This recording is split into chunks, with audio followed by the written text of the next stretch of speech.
আসসালামু আলাইকুম, hello viewers, আশা করি সবাই ভালো আছেন। তো আজকে আমি সকাল মোটামুটি আজকে 5টার সময় আমার ঘুম ভেঙে গেছে।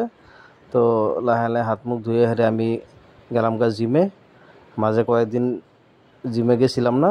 তো আজকে মোটামুটি আমার বহুত কষ্ট হয়েছে, গিয়া দেখি জিমে কেউই নাই। গিয়া আমি নিজের দরজা টরজা সব খুললাম, চাবি টেবি আসিল। তো খুলে হেরে আমি এক্সারসাইজ আরম্ভ করলাম।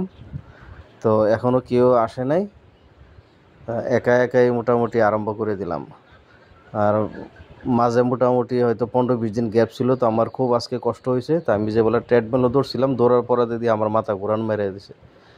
তা আমি বেশি সময় দৌড়তে পারছি না, মাত্র 15 মিনিট আমি ট্রেডমিলে দৌড়ছি। বহুত টায়ার্ড হয়ে গেছি আজকে।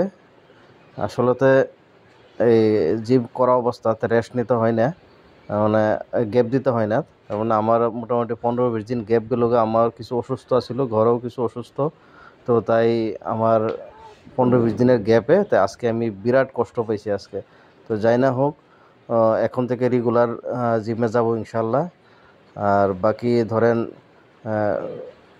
সবাই চেষ্টা করবেন যে ভালো স্বাস্থ্য, ভালো খানা আর সকালে ওঠার জন্য সবাই চেষ্টা করবেন।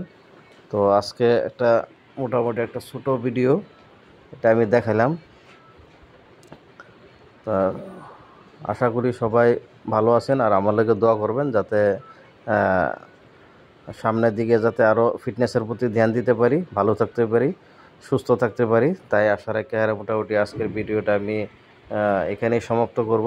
তো আশা রাখলাম সবাই ফিটনেসের প্রতি অল্প গুরুত্ব দেন। আজকাল বেমার আজার বহুত বেশি, মানুষে কষ্ট করে না, খায়া খালি শুয়ে পড়ে। আর কোনো কাজকাম ম্যাক্সিমাম মানুষের ধরেন যারা কাজকাম করে তারা তো কোনো সমস্যা নাই। যারা কাজকাম না করে তো সকাল সকাল যদি একটু ওয়াকিং করে বা জিমও যায়, তাহলে মোটামুটি শরীরটা ভালো থাকে, দিনটাও ভালো যায়। তো আজকে লেগে রাখলাম। আল্লাহ হাফিজ।